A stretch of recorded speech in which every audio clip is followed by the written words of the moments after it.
Hello दोस्तों, स्वागत है आप सबका आपके अपने YouTube चैनल जॉर्डन्स एकेडमी पर। और मैं हूं आप सबका अपना जॉर्डन सर, और एक बार फिर से आप सबके सामने लेकर हाजिर हूं अपना एक बहुत ही इंटरेस्टिंग वीडियो लेकर। और दोस्तों, ये वाला वीडियो अगर 11th और 12th इन दोनों के नजरिए से आवश्यक है तो आप ये माने कि कंपटीशन में इससे बहुत सारे क्वेश्चन भी पूछे जाते हैं। तो दोस्तों, जैसा कि आप जानते हैं, आपने हमारे थंबनेल में पढ़ भी लिया होगा कि हम लोग आज बात करने वाले हैं ब्लड के बारे में, रक्त के बारे में। ठीक है दोस्तों, ये टॉपिक ऐसा टॉपिक है जो कि और भी कई सारी चीजों से हमारे बॉडी में कनेक्टिव होता है, जैसे कि पाचन तंत्र, उससे भी रक्त रिलेटेड होता है, जैसे कि श्वसन तंत्र, उससे भी रिलेटेड होता है, उत्सर्जन तंत्र, तो उससे भी रिलेटेड होता है। तो यहां पर कंप्लीटली जो हम लोग बात करने वाले हैं वो आज बात करेंगे रक्त की संरचना के बारे में कि आखिर रक्त में क्या क्या चीजें पाई जाती हैं, और उन सभी क्वेश्चन को जो या तो कभी पूछे गए हैं और या फिर आने वाले समय में पूछे जाने की संभावना है। तो दोस्तों, बिना देर करे अपने वीडियो को स्टार्ट करते हैं। और अभी तक अगर अपने चैनल को सब्सक्राइब नहीं किया है तो प्लीज चैनल को सब्सक्राइब कर लीजिए और बेल आइकन को प्रेस कर दीजिए। ठीक है दोस्तों, तो बात करने वाले हैं आज हम लोग किसके बारे में? रक्त के बारे में। और रक्त का मतलब होता है ब्लड। देखिए, इंग्लिश में इसको ब्लड बोलते हैं, और अगर हम बात करें रक्त की तो इसको रुधिर भी कहा जाता है। दोस्तों, क्या बोलते हैं? रुधिर भी बोलते हैं। कहीं ना कहीं आप रुधिर भी लिखा देखेंगे। ठीक है, मैं बिल्कुल इजी वे में चलूंगा, कोई बहुत पीएचडी लेवल की बातें नहीं करूंगा, लेकिन जनरल बातें करूंगा जो आपके और हमारे लिए आवश्यक हैं। क्योंकि आप भी जानते हो कि आजकल गधे की जरूरत नहीं है, घोड़े की जरूरत है। मतलब कि हार्ड वर्क नहीं, आजकल स्मार्ट वर्क चाहिए जो कि आपको सफलता दिलाए। समझ में आ रहा है ना दोस्तों? तो चलिए अपने वीडियो को स्टार्ट करते हैं। तो दोस्तों, हम लोग रुधिर के बारे में पढ़ रहे हैं, तो आपको बताना चाहेंगे कि रुधिर एक तरल संयोजी ऊतक होता है। क्या होता है दोस्तों? तरल संयोजी ऊतक होता है। अब तरल संयोजी ऊतक का क्या मतलब है? तो तरल का मतलब आप समझ गए होंगे, लिक्विड होता है। संयोजी का मतलब हुआ कई सारी चीजों के संयोजन से मिलकर बना हुआ है। और ऊतक का मतलब होता है कि ऐसी कोई भी चीज जो कई कोशिकाओं से मिलकर बनती है, उसको हम लोग क्या बोलते हैं? ऊतक बोलते हैं। ठीक है दोस्तों, तो जो रक्त होता है ये क्या होता है? तरल संयोजी ऊतक होता है। ठीक है, इसको हम लोग परिवहन ऊतक भी बोलते हैं। कहीं कहीं लिख के आ जाएगा दोस्तों, इसको हम लोग क्या बोलते हैं? परिवहन ऊतक। अब ये क्या है परिवहन ऊतक? इसका क्या मतलब है? परिवहन मतलब ये कि चूंकि ये भोज्य पदार्थों, अब समझिए, भोज्य पदार्थों और गैसों का पूरे शरीर में परिवहन करता है। भोज्य पदार्थों का मतलब कि प्रोटीन, कार्बोहाइड्रेट, वसा, विटामिन, खनिज, लवण, इन सब का। और जो गैसें होती हैं, चाहे वो कार्बन डाइऑक्साइड हो, चाहे ऑक्सीजन हो, उन दोनों का परिवहन हमारी बॉडी में करता है। तो उसके बारे में, चूंकि परिवहन करता है, एक जगह से दूसरी जगह ले जाता है, इसलिए इसको हम लोग क्या बोलते हैं? परिवहन ऊतक भी बोलते हैं, सर्कुलेटरी टिश्यू भी बोलते हैं। ठीक है दोस्तों, अब अगली बात यह आती है कि आखिर रक्त का पीएच मान क्या होता है। आप भी समझ रहे होंगे कि अगर कोई चीज तरल है तो जरूर उसका पीएच मान होगा। तो याद रखें कि जो पीएच होता है वो होता है 7.4, हल्का सा क्षारीय होता है। ठीक है, तो जो रक्त है वो कैसा होता है दोस्तों? हल्का क्षारीय होता है। अब ये कैसे मालूम पड़ा कि क्षारीय होता है? तो उम्मीद है कि आप सबको मालूम होगा कि जो पीएच मान होता है वो ये बताता है कि कोई भी चीज अम्लीय होगी या क्षारीय होगी। क्योंकि अगर पीएच मान 7 से कम है, क्योंकि पीएच वैल्यू हमेशा 7 के अकॉर्डिंग ली जाती है। अगर मैं आपको साइड में समझाना चाहूं तो पीएच मान लीजिए 7 है, तो अगर पीएच 7 है तो वो चीज कैसी हो जाएगी दोस्तों? उदासीन हो जाती है। कैसी हो जाती है? उदासीन हो जाती है। और अगर पीएच का मान 7 से ऊपर चला गया है, चाहे 7.1 हो, 7.2 या 8, जितना भी हो, तो समझ लीजिए कि वो सभी चीजें कैसी हो जाएंगी? क्षारीय हो जाएंगी। और अगर वो पीएच 7 से कम हो गया है तो वो चीजें कैसी हो जाती हैं दोस्तों? अम्लीय हो जाती हैं। क्या हो जाएगा? अम्लीय हो जाती हैं। तो अगर हम अपने शरीर की बात करें तो इसमें जो मूत्र होता है, ठीक है, जो मूत्र है उसका मुख्यतः माध्यम कैसा होता है? अम्लीय होता है। और अगर हम बात करें जल की, तो जल कैसा होता है दोस्तों? उदासीन होता है, क्योंकि उसका पीएच मान कितना है? 7। और इसी तरह से जो हमारा रक्त होता है जिसके बारे में हम लोग पढ़ रहे हैं, तो उसका पीएच मान कितना है? 7.4 मैंने अभी आपको बताया। तो वो कैसा हो जाएगा? क्षारीय हो जाएगा। ठीक है दोस्तों, तो ये बात तो यहां पे इसके बारे में समझ में आ गई आपको। अब अगला क्वेश्चन बनता है कि आखिर रक्त हमारे शरीर में होता कितना है, कितनी मात्रा में रक्त है।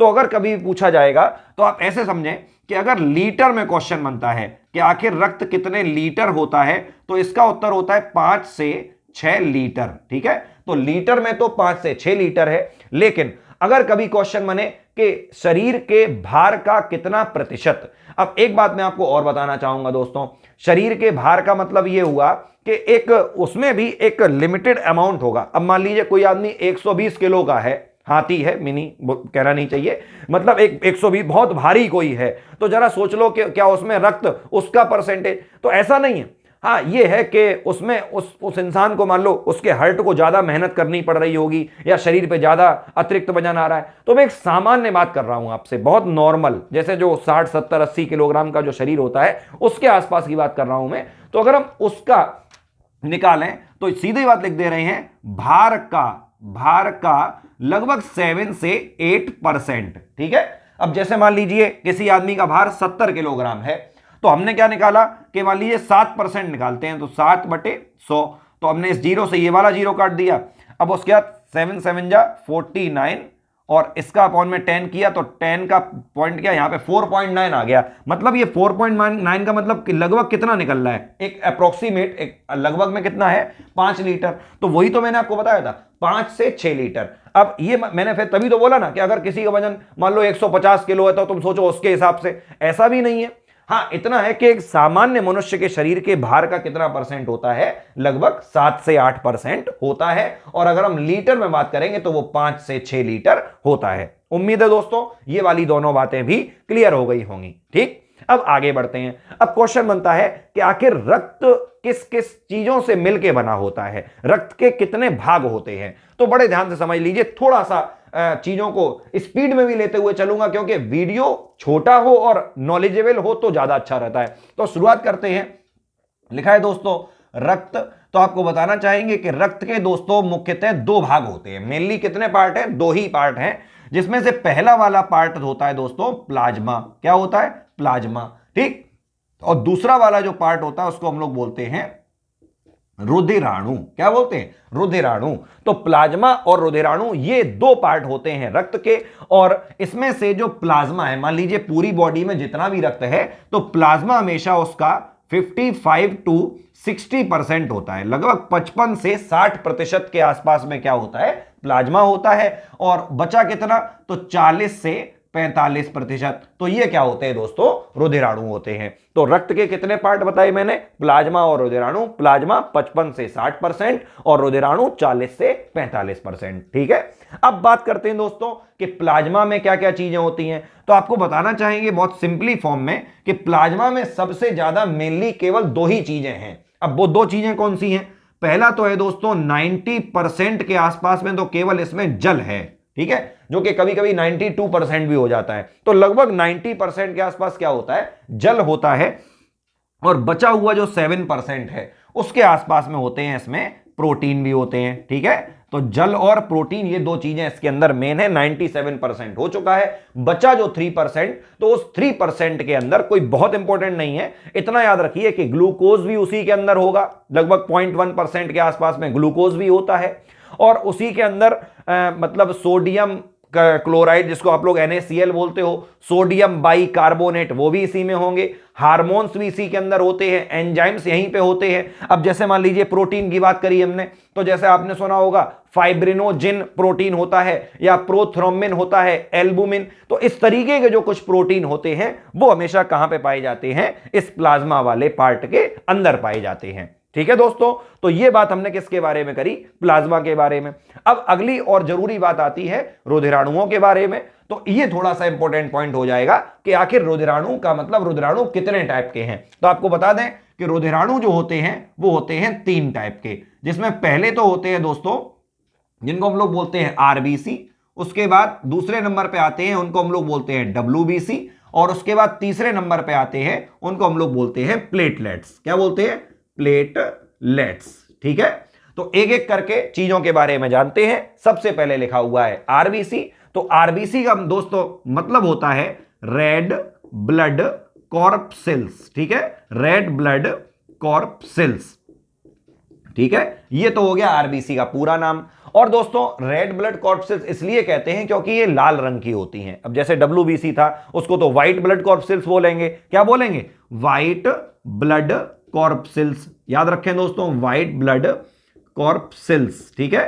अच्छा, और फिर क्या लिखा दोस्तों, प्लेटलेट्स। तो प्लेटलेट्स का कोई ऐसा नाम फुल फॉर्म है नहीं, तो वो एक नाम तो है, वो मैं आपको भी बता दूंगा। इतना समझिए कि जो रेड ब्लड कॉर्पसेल्स हैं ये लाल रंग की हैं, व्हाइट ब्लड कॉर्पसेल्स सफेद रंग की हैं। तो रेड ब्लड कॉर्पसेल्स लाल रंग की क्यों है, इसका रीजन है क्योंकि इनके अंदर दोस्तों हीमोग्लोबिन होता है, ठीक है। याद रखना डब्ल्यूबीसी में हीमोग्लोबिन नहीं होता है। अब याद रखें, एक एक करके शुरू कर रहे हैं। पहले तो लिखा हुआ था आरबीसी लाल रुधिर कणिकाएं। अब एक पॉइंट समझिए, जैसे अपने मन में आप एक चीज सोचो, मान लो कि एक इमेजिन करो कि ये एक पाइप हो, ठीक है, जो नॉर्मल पानी वाला पाइप होता है, और इस पानी वाले पाइप में ये पानी चल रहा है, ठीक है, ये पानी इस तरीके से चल रहा है, इमेजिन करना, और ये पानी इस तरीके से बाहर निकल रहा है उसमें से, और ये तो लिक्विड फॉर्म हो गई पानी की, और इसके अंदर कई सारे पॉइंट्स, कई सारे कण मौजूद हैं। इसी पानी में मान लो रेत के बहुत सारे कण मौजूद हैं, बहुत सारी रेत के कण मौजूद हो गए इस तरीके से, ठीक है, ये हो गया। तो अब आप ऐसे समझिए, ऐसे कंपेयर करिए कि वो जो पाइप के अंदर पानी था वो तो था प्लाज्मा, और उसके अंदर जो रेत के कण मौजूद थे वो थे दोस्तों रुधिराणु। तो अगर आपसे क्वेश्चन पूछा जाएगा कि जो रक्त होता है उसका तरल भाग कौन सा होता है, तो रक्त का तरल भाग कौन सा होता है, प्लाज्मा। और अगर आपसे पूछा जाए कि कणिकामयी भाग कौन सा होता है, कणिकामयी जो कणों के रूप में होता है, तो दोस्तों वो क्या होते हैं, रुधिराणु होते हैं। उम्मीद है बात क्लियर हो गई होगी। तो इसमें जो मैंने रेत के कण बोले थे उनका कंपैरिजन मैंने किससे किया था, रुधिराणु से किया था। और इस पाइप के अंदर जो जल था उसका कंपैरिजन मैंने किससे किया था, प्लाज्मा से किया था। उम्मीद है दोस्तों ये वाली बात क्लियर हो गई। चलिए, लिखा हुआ है आरबीसी, तो रेड ब्लड कॉर्पसेल्स। अब दोस्तों इसको एक नाम और भी देते हैं, और वो नाम है एरिथ्रोसाइट्स। क्या बोलते हैं, एरिथ्रोसाइट्स ये बोलते हैं। तो एरिथ्रोसाइट्स आरबीसी का नाम हो गया। डब्ल्यूबीसी को दोस्तों बोलते हैं ल्यूकोसाइट्स। क्या बोलते हैं, ल्यूकोसाइट्स, ठीक। और तीसरा होता है प्लेटलेट्स, तो इसको हम लोग बोलते हैं थ्रोम्बोसाइट्स, ठीक है। तो क्या बोला, एरिथ्रोसाइट्स, ल्यूकोसाइट्स और थ्रोम्बोसाइट्स, ठीक है। चलिए, तो सबसे पहले बात आरबीसी की है, तो फिर सुनते हैं। बेटा ऐसा होता है कि जो आरबीसी होते हैं, आरबीसी का आकार हमेशा कैसा रहता है, गोल रहता है, ठीक है, गोल आकार होगा। और इन गोल आरबीसी का निर्माण कहां पे होता है, तो निर्माण तो होता है दोस्तों इनका अस्थि मज्जा में। कहां पे होता है, अस्थि मज्जा में। अस्थि मज्जा को हम लोग इंग्लिश में कहते हैं बोन मैरो, ठीक है। तो बोन मैरो में इनका निर्माण होगा। अब कोई चीज का निर्माण हुआ है तो उसका अंत भी होगा। अब निर्माण हुआ है तो अंत होने में कितने दिन लगेंगे, तो जितने दिन लगेंगे दोस्तों उसको हम लोग बोलते हैं जीवन काल, ठीक है। तो याद रखना कि जो आरबीसी होती हैं इनका जीवन काल हमेशा लगभग 20 से मिनिमम 20 है दोस्तों, तो लगभग 20 से 120 दिन होता है। तो कम से कम 20 दिन और ज्यादा से ज्यादा 120 दिन तक ये जीवित रहती है। ये है इनका जीवन काल। अब क्वेश्चन बनता है कि सर अभी आपने कहा कि निर्माण होता है अस्थि मज्जा में और इनका अंत कहां पे होगा फिर, तो याद रखें इनका अंत होता है प्लीहा में। कहां पे होता है, प्लीहा में। एक पार्ट होता है लिवर के बगल में, एक पार्ट है उसका नाम क्या है, प्लीहा, या उसको हम लोग बोलते हैं स्प्लीन। क्या बोलते हैं, स्प्लीन। और कहीं कहीं इसका नाम लिख के आ जाता है तिल्ली, ठीक है। तो कोई भी नाम आ जाए आप लोग कंफ्यूज मत होइएगा, ठीक है। तो प्लीहा या स्प्लीन या तिल्ली, यहां पर जाकर ये आरबीसी समाप्त हो जाते हैं, ठीक है। पेपर में क्वेश्चन आता है कि ब्लड बैंक, मैं आपको पेपर को फोकस कर रहा हूं, याद रखिए मैं पेपर को फोकस कर रहा हूं, क्वेश्चन गलत नहीं होना चाहिए। तो याद रखें कि जो एक क्वेश्चन बनता है कि ब्लड बैंक ऑफ बॉडी क्या कहलाता है, तो याद रखना मैं यहां पे लिख दे रहा हूं ब्लड बैंक ऑफ बॉडी, ठीक है, ब्लड बैंक ऑफ बॉडी। तो अगर यह क्वेश्चन पूछा जाएगा तो आपका आंसर क्या हो जाएगा, प्लीहा ही हो जाएगा। और यहीं पे क्वेश्चन पूछा जाएगा कि आरबीसी का कब्रिस्तान किसे कहते हैं। क्या बोला, आरबीसी का कब्रिस्तान किसे कहते हैं, तो भी आंसर आपका क्या हो जाएगा, प्लीहा या स्प्लीन हो जाएगा। दोनों ही के आंसर ये प्लीहा या स्प्लीन है। अच्छा एक बात और बता दें आपको कि जो बच्चा होता है, अगर कोई, मतलब ये तो वयस्क की बात कर रहा हूं मैं, अगर कोई जो बच्चा होगा, नवजात शिशु छोटा बच्चा है, तो उसमें जो आरबीसी होती हैं उनका निर्माण होता है लिवर में। लिवर मतलब यकृत में, ठीक है, या फिर स्प्लीन में भी हो सकता है। याद रखना दोस्तों, किसी भी बच्चे के लिवर में या स्प्लीन में, जो प्लीहा हमने बताया है, इनमें निर्माण होता है आरबीसी का। लेकिन जब वो वयस्क हो जाता है तो निर्माण कहां पे होने लगता है? फिर अस्थि मज्जा में, और 20 से 120 दिन उसका जीवन काल रहता है। ठीक है, क्वेश्चन बनता है कि क्या आरबीसी के अंदर केंद्रक मौजूद होता है? तो याद रखना दोस्तों, कभी भूलना मत कि जो आरबीसी होती हैं इनके अंदर केंद्रक मौजूद नहीं होता है। तो आरबीसी केंद्रक विहीन होती हैं। मतलब क्या हुआ कि केंद्रक विहीन होती हैं, मतलब इनके आरबीसी में केंद्रक नहीं होता है। लेकिन यहां पर अपवाद भी है, ठीक है, यहां पर अपवाद भी है, और अपवाद है दोस्तों ऊंट व लामा। क्या अपवाद हो गए? तो ऊंट व लामा, इन दोनों के आरबीसी में केंद्रक मौजूद नहीं होता है। क्लियर हो गया ना? तो ऊंट और लामा के आरबीसी में केंद्रक नहीं होगा, लेकिन केंद्रक होगा, लेकिन क्या नाम है, नॉर्मल आरबीसी में या फिर और जीवों के आरबीसी में केंद्रक मौजूद नहीं होता है। ऊंट और लामा के आरबीसी में केंद्रक होता है। समझ में आ गया होगा, उम्मीद है। चलिए, इतनी बात भी क्लियर हो गई। अब बात आती है आरबीसी के बारे में कि जो आरबीसी होते हैं इनके अंदर, इन्हें रेड मैंने बोला था अभी, तो रेड क्यों बोला था? क्योंकि इनके पास में होता है हीमोग्लोबिन। तो मैं इस बात को यहां पे समझा दे रहा हूं आपको। तो इसके अंदर एक पिगमेंट होता है, पिगमेंट को हम लोग दोस्तों वर्णक बोलते हैं। क्या बोलते हैं? वर्णक। वर्णक वो होते हैं जो किसी चीज को कलर प्रोवाइड कराते हैं, उसको रंग देते हैं। तो क्या बोला कि वर्णक होता है आरबीसी के अंदर, और इसको हम लोग क्या बोलते हैं? हीमोग्लोबिन बोलते हैं। क्या बोलते हैं? हीमोग्लोबिन। और आप याद रखें कि जो हीमोग्लोबिन है ये दो पार्ट से मिलकर बना होता है, जिसमें पहला वाला पार्ट का नाम होता है हीम और दूसरे वाले पार्ट का नाम होता है ग्लोबिन। ठीक है, अच्छा, अब ये जो हीम और ग्लोबिन है, ये मैं आपको बताना चाहूंगा कि जो हीम है इसको हम लोग हेमेटिन भी बोल देते हैं। क्या बोलते हैं? हेमेटिन। ठीक है, क्वेश्चन बन सकता है कि हीम को और क्या कहा जाता है? तो हेमेटिन। और ये हेमेटिन कुछ और नहीं, आयरन होता है, ठीक है, लोहा होता है।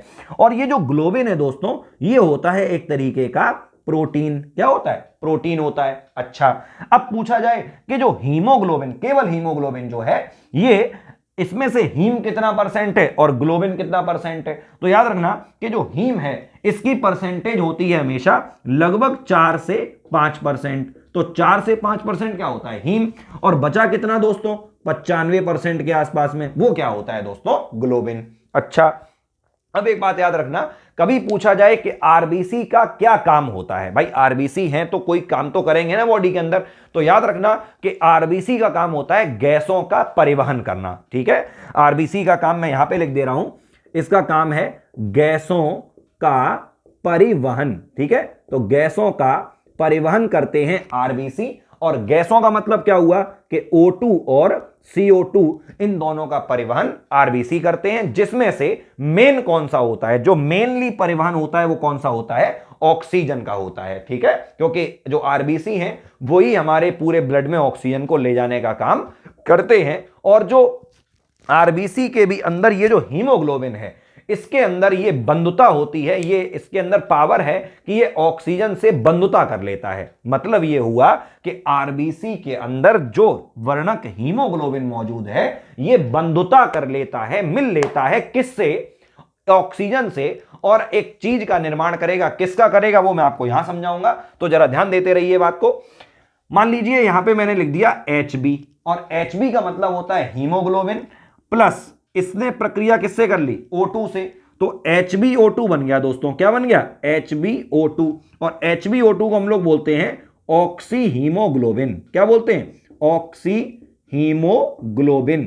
तो अब समझो बात को, ऑक्सी हीमोग्लोबिन तो बन गया, किसने बनाया? जब ऑक्सीजन और हीमोग्लोबिन मिल गया तब। और याद रखना कि ये जो ऑक्सी हीमोग्लोबिन होता है, ये एक अस्थाई यौगिक होता है। क्या होता है? अस्थायी यौगिक होता है। मतलब यह हुआ कि जब हमारी श्वसन की क्रिया पूरी होने वाली होगी तो उस समय पे ये ऑक्सी हीमोग्लोबिन बना थोड़ी देर के लिए, और फिर मैंने क्या बोला, अस्थायी था तो परमानेंट तो रहेगा नहीं, और फिर ये डिवाइड हो जाता है फिर से ऑक्सीजन और हीमोग्लोबिन में। ठीक है, जिसके बाद हमें ऊर्जा मिलती है। वो चीज आपको हम श्वसन में पढ़ाएंगे। फिलहाल आप इतना सुनो कि जब ऑक्सीजन और हीमोग्लोबिन मिला तो बना ऑक्सी हीमोग्लोबिन, और उसके बाद ये अस्थायी था तो बाद में फिर से ये दोनों टूट गए और क्या बन गया, आपकी बार क्या नाम है, ऑक्सीजन अलग हो या हीमोग्लोबिन अलग हो गया। सिंपल है, समझ में आ गया होगा। अच्छा, इसी तरीके से एक बात मैं आपको और भी बताना चाहूंगा कि जो हीमोग्लोबिन होता है वो ऑक्सीजन क्रिया होने के बाद में कार्बन डाइऑक्साइड से भी क्रिया कर लेता है। मतलब कि अब देखो समझो, जो हीमोग्लोबिन है वो किससे और क्रिया कर लेता है, कार्बन डाइऑक्साइड से क्रिया करता है, और इस बार निर्माण करता है कार्बोक्सी हीमोग्लोबिन का। इसका निर्माण करता है कार्बोक्सी हीमोग्लोबिन का। ठीक है, कार्बोक्सी हीमोग्लोबिन का निर्माण करता है। और ये कार्बोक्सी हीमोग्लोबिन जो है वो भी क्या होता है, तो वो भी एक प्रकार का अस्थायी यौगिक होता है।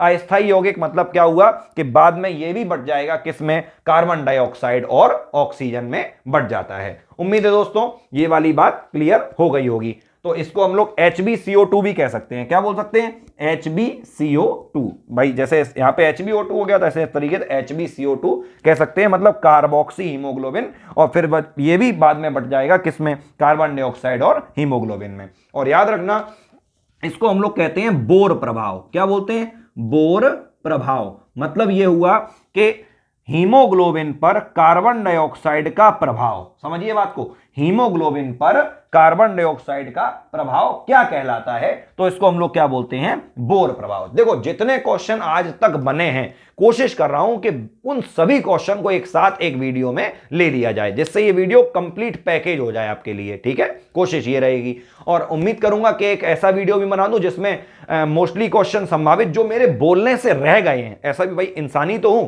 भाई, मोस्टली पॉइंट जो मुंह पे आ रहे हैं वो मैं सब बता रहा हूं आपको, लेकिन फिर भी अगर कोई पॉइंट रह गया होगा तो मैं आपको आगे वाले वीडियो में और क्लियर कर दूंगा, या फिर एक वीडियो अलग से बना दूंगा, उसमें वो सब पॉइंट्स आ जाएंगे जो कि यहां पे मैंने नहीं बोले होंगे। ठीक है दोस्तों, चलिए आगे बढ़ रहे हैं।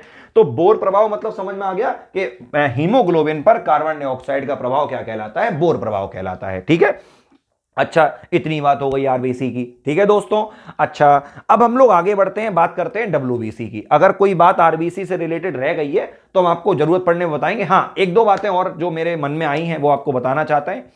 जो आरबीसी होती हैं, तो आरबीसी की जब हमारे ब्लड में कमी हो जाती है तो याद रखना एक बीमारी हो जाती है, इस बीमारी को बोलते हैं एनीमिया। क्या बोलते हैं, एनीमिया बोलते हैं। मतलब रक्त में आरबीसी की कमी हो जाना क्या कहलाता है, एनीमिया कहलाता है। जैसे कि अब आप ऐसे समझिए, एक आपने सुना होगा ल्यूकीमिया, एक नाम सुना कभी, ल्यूकीमिया हो सकता है सुना हो। वो होता है दोस्तों ब्लड कैंसर। उसमें क्या होता है कि जो डब्ल्यूबीसी होती है उनकी संख्या बढ़ जाती है। ठीक उसी तरीके से जब आरबीसी की संख्या बढ़ती नहीं है, मोस्टली घटती है, तो याद रखना जब आरबीसी की संख्या घट जाएगी तो जो बीमारी होती है उसको क्या बोलते हैं, एनीमिया। और एनीमिया को हिंदी में कहा जाता है रक्ताल्पता। क्या कहा जाता है दोस्तों, रक्ताल्पता। अब रक्ताल्पता का क्या मतलब है, तो लोगों को सुनने में लगेगा रक्त की अल्पता, मतलब हो सकता है कि ब्लड कम हो गया हो, कि 5 लीटर का 2 ही लीटर रह गया हो, लेकिन ऐसा नहीं होता है। रक्ताल्पता या एनीमिया का मतलब यह है कि रक्त में आरबीसी की संख्या कम हो जाना। अब यहां पे प्रश्न बनता है कि तो साहब आरबीसी की संख्या होती कितनी है नॉर्मल में, तो आप लोग याद रखना दोस्तों कि लगभग मैं आपको यहां पे लिख दे रहा हूं, लगभग 50 से 55 लाख प्रति घन मिलीमीटर। ठीक है, तो 1 घन मिलीमीटर में लगभग 50 से 55 लाख आरबीसी पाई जाती हैं। याद रखना दोस्तों ये वाली बात, उम्मीद है ये वाली बात क्लियर हो गई होगी। अच्छा, अब एक टेस्ट होता है आरबीसी की संख्या का पता लगाने के लिए। तो दोस्तों एक दो क्वेश्चन बनेंगे कि आरबीसी की संख्या पता लगाने वाला टेस्ट कौन सा है और आरबीसी की संख्या को नापने वाला मीटर कौन सा है। तो यहां पे दो क्वेश्चन बनेंगे। तो मीटर तो आपने सुना होगा हीमोसाइटोमीटर। क्या बोलते हैं, हीमोसाइटोमीटर, साइटोमीटर। तो तो ये क्या होता है, जिससे हम लोग आरबीसी की संख्या को नापते हैं। तो आरबीसी की संख्या को नापने वाला यंत्र कौन सा हो गया, हीमोसाइटोमीटर। और अगर पूछा जाए कि टेस्ट कौन सा होता है, तो दोस्तों एक टेस्ट होता है, उसके द्वारा संख्या क्या मतलब आरबीसी की पहचान के लिए होता है, संख्या भी मालूम पड़ जाती है, उसको हम लोग बोलते हैं ईएसआर। क्या बोलते हैं, ईएसआर। ई का मतलब क्या होता है दोस्तों, एरिथ्रोसाइट्स। एस का मतलब क्या होता है, सैचुरेशन। और आर का मतलब होता है रेट। तो एरिथ्रोसाइट सैचुरेशन रेट, ठीक है, कितना है एरिथ्रोसाइट का सैचुरेशन, वो बताता है ये ईएसआर टेस्ट। और हीमोसाइटोमीटर जो है वो आरबीसी की संख्या के बारे में हमें बताता है, ठीक है। अच्छा, एक कंडीशन दोस्तों मैं आपको केवल बोल के समझाऊंगा, यहां पे लिखूंगा नहीं, क्योंकि वो इस चैप्टर से थोड़ा सा हटके हो जाएगी, लेकिन मेरा काम है ज्ञान बांटना, इसलिए मैं आपको बता रहा हूं कि एक कंडीशन ऐसी होती है जब ये आरबीसी जो गोल हैं, जो कि गोल आरबीसी मैंने बताया था, ये जो ऑक्सीजन ले जा रही हैं, इसमें क्या है कि एक तरीके से आप ऐसे कह सकते हैं, इनका आकार ही बदल जाता है। मतलब देखिए, थोड़ा समझाऊं यहां पे, जैसे मान लीजिए गोल आकार है, तो ये आकार कभी कभी कैसा हो जाएगा दोस्तों, हंसियाकार हो जाएगा, ठीक है। इस बीमारी को हम लोग बोलते हैं सिकल सेल एनीमिया। क्या बोलते हैं, सिकल सेल एनीमिया, मतलब दात्र कोशिका अरक्तता। तो ये आरबीसी से रिलेटेड एक बीमारी थी, इसलिए मैंने आपको बताया। कभी मौका मिला तो मैं ये बीमारी आपको कंप्लीट बताऊंगा, और ये भी बताऊंगा कि किस तरह से ये एक पीढ़ी से दूसरी पीढ़ी में पहुंच सकती है। याद रखना दोस्तों, तो ये बीमारी है सिकल सेल एनीमिया, दात्र कोशिका अरक्तता, ठीक है। एक तरीके का वंशानुगत रोग होता है, ठीक है। इसके जो जीन्स होते हैं वो मतलब गुणसूत्रों के ऊपर पाए जाते हैं। खैर, वो सब बातें बाद में करी जाएंगी। अब क्या लिखा हुआ दोस्तों, लिखा हुआ है WBC, ठीक है। तो WBC को हम लोग बोलते हैं व्हाइट ब्लड कॉर्पसेल्स।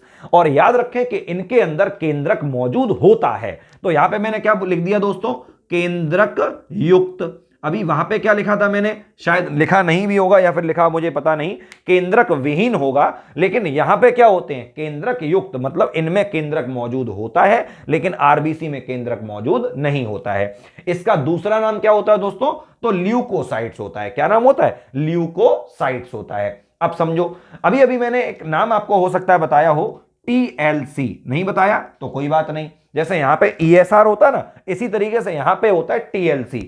टीएलसी खूब सुना होगा आपने, टेस्ट में भी लिख के देखे होंगे, टीएलसी टीएलसी। तो टीएलसी का मतलब होता है टोटल ल्यूकोसाइट काउंट। क्या मतलब है, टोटल ल्यूकोसाइट काउंट। और ल्यूकोसाइट का मतलब क्या होता है, WBC। और याद रखें कि दो कंडीशन बनेगी, अब बहुत ध्यान सुना, दो कंडीशन बनेगी। पहली कंडीशन में क्या होगा कि जो WBC है उनकी संख्या आवश्यकता से ज्यादा हो जाएगी, और दूसरी कंडीशन होती है कि जब WBC की संख्या आवश्यकता से कम हो जाती है, ठीक है। तो अगर WBC की संख्या आवश्यकता से ज्यादा हो गई है तो इसको हम लोग बोलते हैं ल्यूकीमिया, जैसा कि मैंने अभी बताया था आपको। तो क्या बोलते हैं दोस्तों, ल्यूकीमिया। याद रखें, ल्यूकीमिया। और एक होता है कंडीशन जब WBC की संख्या आवश्यकता से कम हो जाती है, उसको बोलते हैं ल्यूकोपीनिया। क्या बोलते हैं, मैं फिर से लिख दे रहा हूं यहां पर, ल्यूकोपीनिया, ठीक है दोस्तों। तो ये कंडीशन कौन सी है, दूसरी कंडीशन है, जब आरबीसी की सॉरी WBC की संख्या, असल में बहुत सारा कॉम्प्लिकेटेड है, मन में पॉइंट बना रहा हूं आपके लिए जो क्वेश्चन आ सकते हैं, इसलिए हो सकता है एक दो बातें ऊपर नीचे हो रही, लेकिन लिखूंगा हर चीज करेक्ट और समझाऊंगा करेक्ट, ठीक है। तो अगर WBC की संख्या आवश्यकता से ज्यादा हो गई है तो बीमारी होती है ल्यूकीमिया, ब्लड कैंसर भी बोलते हैं इसको। और अगर WBC की संख्या आवश्यकता से कम हो गई है तो क्या बोलते हैं, ल्यूकोपीनिया। अब प्रश्न मन में बन रहा होगा कि सर जिस तरह से भी आपने बताया था कि जब आरबीसी की कमी हो जाती है तो बीमारी एनीमिया होती है, तो आरबीसी की संख्या सर आपने बताई थी, और आपने बताया था 50 से 55 लाख प्रति घन मिलीमीटर। तो इसी तरह से सर WBC की कितनी होती है, तो याद रखना है दोस्तों, लगभग 5000 से लेकर 7000 के आसपास में जो WBC होते हैं वो पाए जाते हैं। सेम अमाउंट रहेगा प्रति घन मिलीमीटर। तो एक घन मिलीमीटर में लगभग 5 से 7000 WBC के कण मौजूद होते हैं।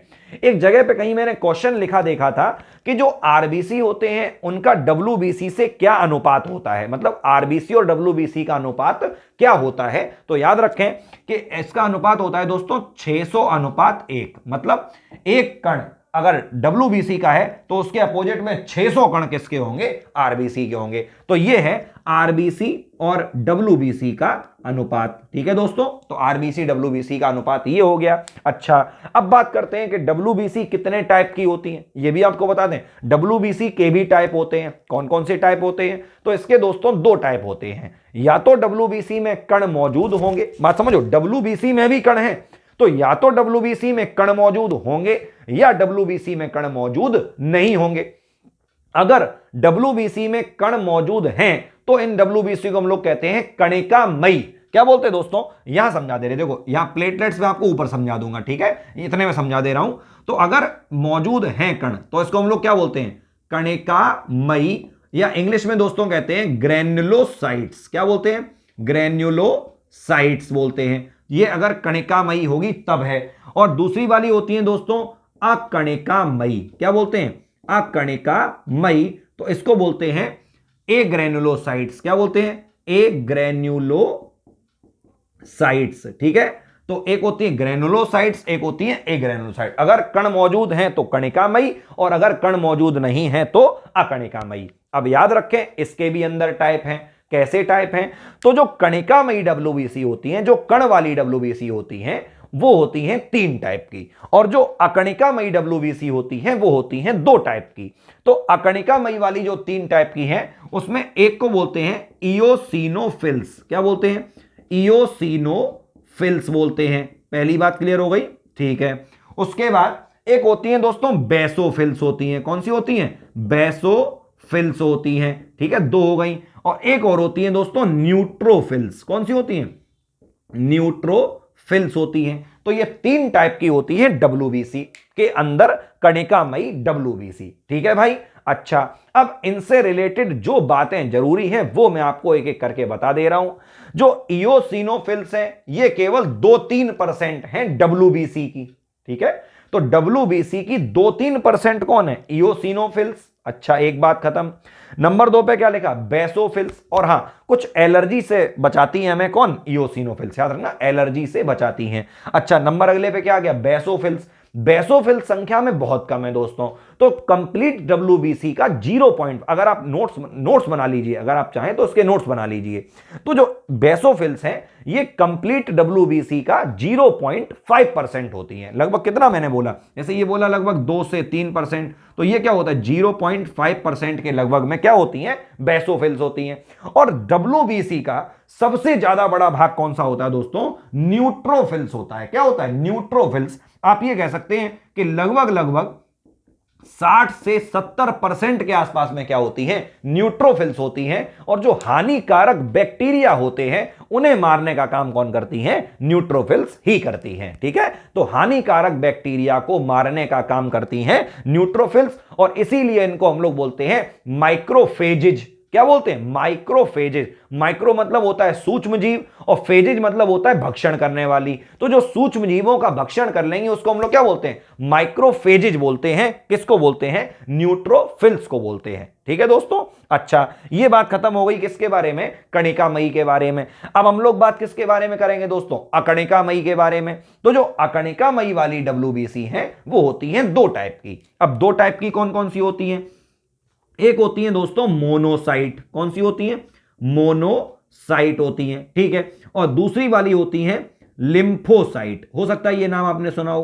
क्या नाम होता है दोस्तों? लिम्फोसाइट्स। इसको लसीकाणु भी बोलते हैं। ठीक है, क्योंकि इसका निर्माण लसीका में होता है। ठीक है, कोई बात नहीं। तो मोनोसाइट तो संख्या में कम होंगी, लगभग 3-4% 3-4 के आसपास, 3-4 के आसपास में होती है। कौन सी वाली? मोनोसाइट। और लगभग 20 से 25% के आसपास में कौन सी होती है? WBC की। WBC का बता रहा हूं मैं, जितना बताई मैंने यहां पे वो सब WBC का परसेंट है। तो वो कितना है? लिम्फोसाइट होती है 20 से 25% कंप्लीट WBC की। ठीक है दोस्तों। अच्छा, अब क्वेश्चन बनता है कि लिम्फोसाइट कितने टाइप की, क्योंकि ये भी आपके सिलेबस में है।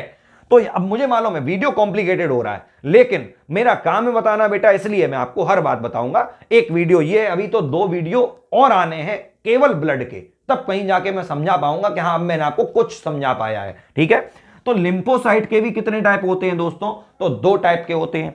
एक होती है टी लिम्फोसाइट्स, एक होती हैं बी लिम्फोसाइट्स। अब एक बात याद रखना, जो दोनों, बहुत सिंपल समझा दे रहा हूं, इसको टी क्यों कह रहे हैं, इसको बी क्यों कह रहे हैं, मैं ये बताऊंगा, और इसके साथ ही मैं ये भी बता दूंगा आपको कि आखिर किसका निर्माण कहां पे हो रहा है। देखिए, जो लिम्फोसाइट है इनका निर्माण होता है लसिका ग्रंथियों में, और मेनली जो इनका फॉर्मेशन, लसिका में तो ये पाई जाएंगी, लेकिन इनका जो मेन निर्माण होगा, देखो रक्त और लसिका दो चीजें होती हैं, ये मैं आपको पहले बता दूं। जो लसिका होता है वो रक्त का ही एक पार्ट होता है, ये भी आप सुन लीजिए। अब ध्यान देना, ये मैं आपको लसिका के बारे में फिर कभी बताऊंगा, फिलहाल अभी सुनिए। जो लिम्फोसाइट होती है इनका निर्माण लसिकाणु बोलते हैं, लसिका के अणु होते हैं, पहली बात। इनका निर्माण कहां पे होता है, तो इनका निर्माण होता है अस्थि मज्जा में। अस्थि मज्जा को हम लोग इंग्लिश में क्या बोलते हैं, बोन मैरो बोलते हैं। तो याद रखना, चाहे टी लिम्फोसाइट हो चाहे बी लिम्फोसाइट हो, दोनों का निर्माण कहां पे होगा, अस्थि मज्जा में।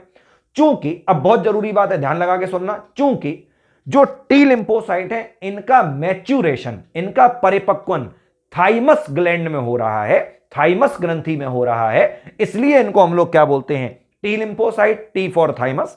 और जो बी लिम्फोसाइट है इनका निर्माण भी बोन मैरो में होगा और इनका परिपक्वन भी बोन मैरो में होगा, इसलिए इनको हम लोग क्या बोलते हैं, बी लिम्फोसाइट्स। ठीक है, तो टी क्यों कहा और बी क्यों कहा, क्लियर हो गया ना। मैं फिर से फाइनल करता हूं कि जो दोनों ही हैं, इन दोनों का निर्माण होता है अस्थि मज्जा में, बोन मैरो में, लेकिन चूंकि टी लिम्फोसाइट का परिपक्वन मतलब मैच्यूरेशन थाइमस में होता है, इसलिए इनको हम लोग बोलते हैं टी लिम्फोसाइट। और जो बी लिम्फोसाइट है इनका मैच्यूरेशन कहां पे होता है, बोन मैरो में होता है, इसलिए इनको हम लोग क्या बोलते हैं, बी लिम्फोसाइट। ठीक है, और जो बी लिम्फोसाइट है दोस्तों, यही हमारे बॉडी में एंटीबॉडी बनाती हैं, जिससे हम लोग रोगों से लड़ पाते हैं। ठीक है, एक प्रतिरक्षा से रिलेटेड लॉन्ग आंसर आता है, इंटरमीडिएट में है, कभी मौका मिला तो मैं पूरा पढ़ाऊंगा, वहां पे मैं आपको टी लिम्फोसाइट और बी लिम्फोसाइट की कंप्लीट नॉलेज दूंगा कि इनके भी कितने टाइप होते हैं। जैसे एक होते हैं किलर, एक होती है हेल्पर, एक होती है सप्रेसर सेल्स होती हैं, तो वो बहुत सारे टाइप हैं, मेमोरी सेल्स होती हैं,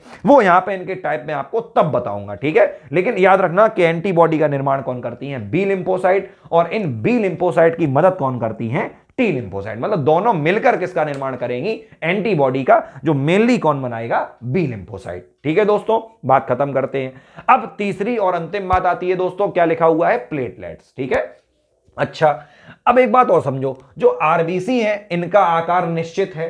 ठीक है, जो प्लेटलेट्स हैं इनका भी आकार निश्चित है, लेकिन अगर पूछा जाए क्या डब्ल्यूबीसी का आकार निश्चित है, तो याद रखना डब्ल्यूबीसी अनियमित आकार की होती है, कंफर्म नहीं है कि किस आकार की होंगी। ठीक है, हाँ, मतलब अनियमित आकार बदलता रहता है।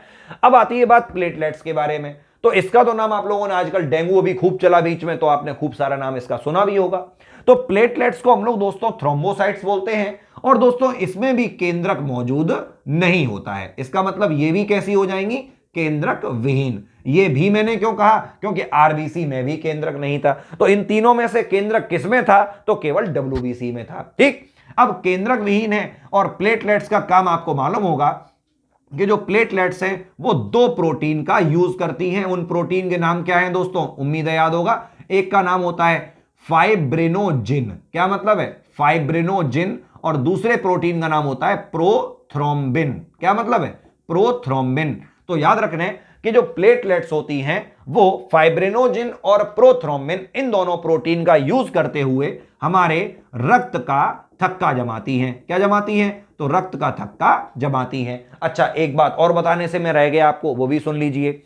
डब्ल्यूबीसी का जीवन काल कितना था, तो डब्ल्यूबीसी का जो जीवन काल है वो होता है लगभग 5 से 7 दिन के आसपास। ठीक है, लगभग 5 से 7 दिन डब्ल्यूबीसी का जीवन काल है। निर्माण इन सभी का, चाहे आरबीसी हो, डब्ल्यूबीसी हो या प्लेटलेट हो, निर्माण इन तीनों का ही कहां पे हो रहा है, लगभग कहां पे हो रहा है, अस्थि मज्जा में ही हो रहा है। कुछ भाग इनका यकृत में ही बनता है, इन तीनों का, फाइनल बात कर रहा हूं, इन तीनों का कुछ भाग यकृत में भी बन जाता है, लेकिन मेनली जो निर्माण हो रहा है वो कहां पे हो रहा है, तीनों का अस्थि मज्जा में, और ये तीनों ही कहां पर खत्म हो रहे हैं, जाके प्लीहा या स्प्लीन में। ठीक है, ठीक है भाई, तो रक्त का थक्का बन गया और फाइब्रिनोजिन और प्रोथ्रोम्बिन की वजह से बना। यहीं पे क्वेश्चन बन सकता है कि रक्त का थक्का जमाने वाला विटामिन कौन सा होता है, याद रखना। तो रक्त का थक्का जमाने वाला विटामिन होता है विटामिन के। कौन सा होता है, विटामिन के। तो याद रखें, ये रक्त का थक्का जमाता है। क्वेश्चन बनता है कि प्लेटलेट्स फिर बॉडी में कितनी है, जो ब्लड में प्लेटलेट्स कितनी है, जैसे 50 से 60 लाख प्रति घन मिलीमीटर होती है आरबीसी, लगभग 5 से 7 हजार के आसपास होती है WBC। इसी तरीके से प्लेटलेट कितनी होती वो तो सबको मालूम होगा, क्योंकि अभी डेंगू खूब मालूम था, कहते नहीं कि भाई मेरे अंदर इतनी प्लेटलेट्स रह गई, आजकल प्लेटें कहने लगे, ऐसा लगता है कोई कप प्लेट हो, ठीक है, कि इतनी प्लेटें रह गई। असल में प्लेटें नहीं, प्लेटलेट्स होता है वो पूरा। आप पढ़े लिखे हैं तो आज के बाद अपनी आदत डालिए सही वर्ड्स बोलने की, गलत वर्ड्स मत बोला करिए, तो सही की आदत डालिए। क्या बोलेंगे? प्लेटलेट्स, ठीक है। तो जो प्लेटलेट्स होती हैं वो उनकी संख्या मिनिमम तो होती है लगभग 1.5 लाख 1.5 लाख, और अधिकतम हो सकती है 4.5 लाख के आसपास, ठीक है। तो 1.5 से 4.5 लाख के आसपास प्लेटलेट्स होती है प्रति घन मिलीमीटर के आसपास, जो कि मैंने आपको बता दिया था, ठीक है। तो ये बात थी दोस्तों प्लेटलेट्स की, और इसके रिलेटेड जो भी और पॉइंट्स हो सकते हैं, क्योंकि वीडियो बहुत लंबा हो चुका है, तो वो मैं आपको अगले वीडियोस में बता दूंगा। और अगले वीडियो में दोस्तों हम आपको बताएंगे कि रुधिर आधान कैसे किया जाता है, मतलब कि कौन किसे अपना रुधिर दे सकता है और कौन किसका रुधिर ले सकता है। अगले वीडियोस में हम ये जानेंगे कि एंटीजन और एंटीबॉडी क्या होते हैं। अगले वीडियो में यह भी जानेंगे कि रक्त वर्ग किस तरह से है, इनकी खोज किसने की, और रक्त वर्ग पॉजिटिव और नेगेटिव क्यों होते हैं, और यहां तक कि मैं उम्मीद है कि आपको इनकी वंशागति तक के बारे में समझा दूंगा। तो इस वीडियो में दोस्तों इतना ही रखेंगे, और उम्मीद है कि ये वीडियो आपको अच्छा लगा होगा, और इसी तरीके के और भी नॉलेजेबल वीडियोस के लिए हमारे चैनल को सब्सक्राइब कर लीजिए, और अगर बेल आइकन प्रेस नहीं है तो बेल आइकन प्रेस कर दीजिए, क्योंकि जैसे ही नया वीडियो आएगा तुरंत आपको उसका नोटिफिकेशन मिल जाएगा। ठीक है दोस्तों, मिलते हैं आपसे अपने अगले वीडियो में, तब तक के लिए स्वस्थ रहें, मस्त रहें और व्यस्त रहें और व्यस्त रहें, और अंतिम में जय हिंद, जय भारत।